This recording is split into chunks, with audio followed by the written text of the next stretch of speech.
सबको जय यीशु। मेरे प्रिय भाई और बहनों, संत योहन के सुसमाचार अध्याय 3 के 29वां वचन इस प्रकार है। वधु वर की होती है, परंतु वर का मित्र जो साथ रहकर वर को सुनता है, उसकी वाणी पर आनंदित हो उठता है। मेरे प्रियो, इस वचन को समझने के लिए हम संत योहन के सुसमाचार अध्याय 3 के संदर्भ को थोड़ा सा जानेंगे।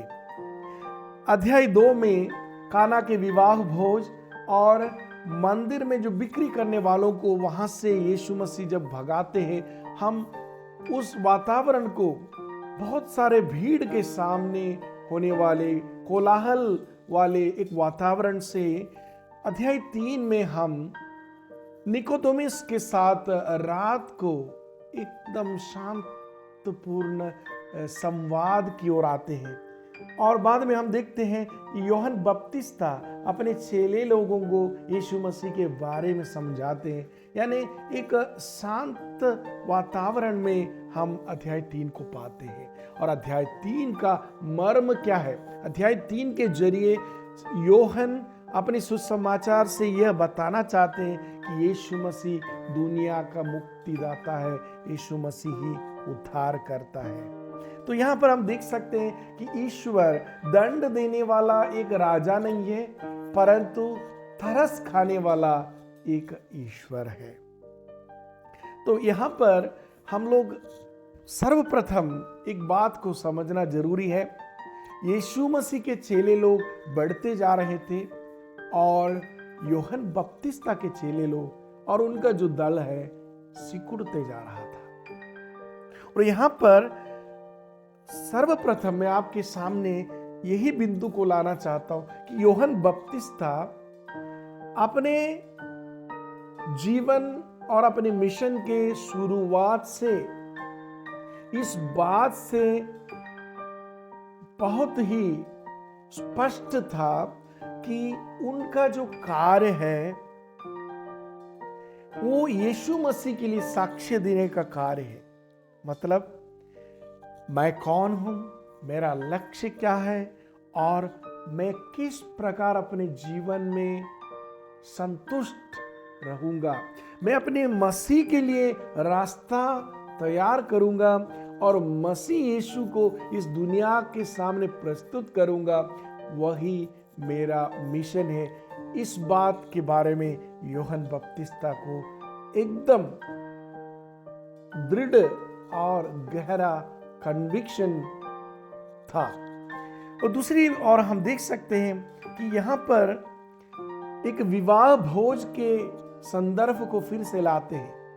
विवाह भोज, और विवाह भोज में हम इस्राएलियों के बारे में सुनते हैं। यशायाह नबी के पुस्तक में भी हम पढ़कर सुनते हैं और इस प्रकार हम लोग होशेया के पुस्तक में भी पढ़कर सुनते हैं, यिर्मयाह के पुस्तक में पढ़कर सुनते हैं कि परमेश्वर को एक दूल्हे के रूप में चिन्हित किया जाता है और इस्राएल या उसके लोगों को एक दुल्हन के रूप में प्रस्तुत किया जाता है। और इस प्रकार इस्राएल या परमेश्वर की जनता जो दुल्हन है वो दुल्हा का होता है। यानी यहां पर इसी प्रकार संत योहन बपतिस्ता जनता को जो यीशु मसीह की ओर चारों ओर इकट्ठे हो जा रहे थे, उनका जो यीशु मसीह के जो अनुधावन करने वालों को संख्या बढ़ रहे थे, योहन बोलता है कि ये दुल्हन जो है ये दूल्हा का है। इसलिए वर और वधू दोनों के बीच में जो रिश्ता है उसमें वर का मित्र का क्या रिश्ता है, वो आनंदित होता है। तो हम लोग देख सकते हैं कि हमारे जीवन में भी हम बहुत बार क्या होता है, एक शादी के संदर्भ को देखो, वहां पर दूल्हा है, दुल्हन ही है, लेकिन बहुत सुंदर मिस्सा करने वाला फादर होगा, बहुत अच्छा से गाने वाला गायक लोग होंगे, बहुत ही सुंदर फोटोग्राफी करने वाला आदमी होगा, या तो सब चीज़ों को पूरे विधिवत तैयारियां करते हुए पूरा सबका ऑर्गेनाइजेशन करने वाले लोग होंगे। सबसे सुंदर व्यक्तियां भी होंगे, फिर भी उस विवाह भोज का मुख्य ध्यान, श्रद्धा का केंद्र कौन है? वर और वधू है। वहां पर जो वर का मित्र है उसका क्या भूमिका है? उसका भूमिका यह है कि इस शादी सबसे उत्तम और सबसे अच्छे तरीके से मनाए जाए। तो यहां पर हम देख सकते हैं वहां पर जलन की बात बिल्कुल है ही नहीं। तो कभी कभी हम लोगों को भी ये सोचना है, हम लोग भी जब इस प्रकार के सेवा कार्यों में लगे रहते हैं, अच्छे कार्य करते हैं, परिवार में हो, चर्च में हो, समाज में हो, बहुत बार क्या होता है हम अपने लक्ष्य को भूल जाते हैं। हम किस के लिए ये सब कर रहे हैं? एक स्कूल के प्रिंसिपल जो अपना भूमिका को सबसे बड़ा महत्वपूर्ण समझते हैं, अपना लक्ष्य को बाद में भूल जाते हैं। एक माँ या बाप अपने बच्चों के लिए, अपने परिवार की खुशी के लिए कार्य करने वाले हैं, कभी कभी अपने ईगो के लिए, अपने लिए काम करना, अपने बारे में ज्यादा सोचना शुरू करेंगे तो अपना लक्ष्य को खो देते हैं। तो यहाँ पर यूहन्ना बपतिस्ता हम सबों के लिए एक नमूना बनता है कि वो पहले से जानते थे उनका क्या लक्ष्य है, उनका जीवन का मकसद क्या है, और उस मकसद को निभाते हुए वो आनंदित हो जाता है। तो यहां पर हम देख सकते हैं कि मेरे मिशन, मेरे सेवा कार्य, मेरे जीवन का मकसद पूरा होना है तो मुझे अपने आप को छोटा बनाना पड़ेगा। मुझे अपने को सबसे बड़ा महत्व नहीं देना पड़ेगा। मुझे दूसरों को, या तो जिस काम के लिए, जिस लक्ष्य के लिए और परमेश्वर के लिए मैं आए हैं, तो उस परमेश्वर के राज्य के विस्तार को देखते हुए और परमेश्वर की जनता की उन्नति को देखते हुए और मेरे कुटुंब, परिवार, समाज के लोगों जो अच्छाई को देखकर मुझे संतुष्ट होना है, मुझे उसमें आनंदित होना है। मैं हमेशा यहाँ पर ये नमक के बारे में बताते हैं।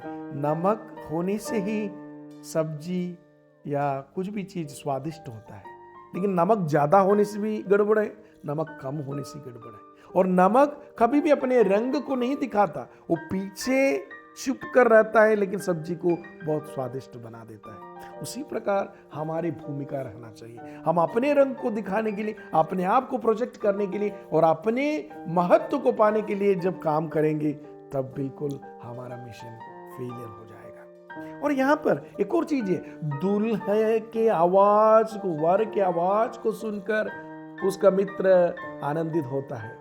कभी कभी क्या होता है, हम लोग भी बहुत सारे चीजों को करते हैं, बहुत कार्य करते हैं, लेकिन परमेश्वर की वाणी को सुनकर, यीशु की आवाज को सुनकर उसी के हिसाब से आनंदित होना हम भूल जाते हैं। तो कभी क्या होता है, हमारे जीवन में भी ये संतुष्टि, ये आनंद क्यों नहीं आता है? क्योंकि हम परमेश्वर से, वचन से दूर रहता है, यीशु की आवाज को हम बिल्कुल नहीं सुनते हैं।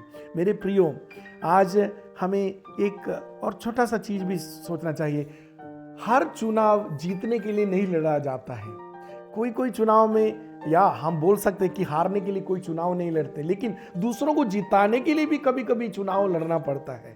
और संत यूहन्ना अपने जीवन द्वारा यीशु मसीह को जिताने के लिए, यीशु मसीह को बड़ा बनाने के लिए ये जीवन को निभाता है। इसको हमें बहुत ही अच्छे ढंग से अपने जीवन में अपनाना है। कभी क्या होता है कि कभी कभी मेरा हार दूसरों के लिए सक्सेस का कारण बनता है। कभी कभी मैं छोटा बनता हूँ। ये परिवार में रहने वाले भी, एक माँ भी दुख तकलीफ उठाती है, बाप भी अपने पसीने से कमाते हैं। तो ये सोचना चाहिए कि मेरे बच्चों की उन्नति, मेरे अन्य लोगों की उन्नति, मेरे माँ बाप की उन्नति। तो जब मैं दूसरों के लिए जीता है, कभी ये सोच सकता है, कभी ये लग सकता है कि मैं हार रहा हूँ, लेकिन इस हार में भी एक आनंद है। जय यीशु।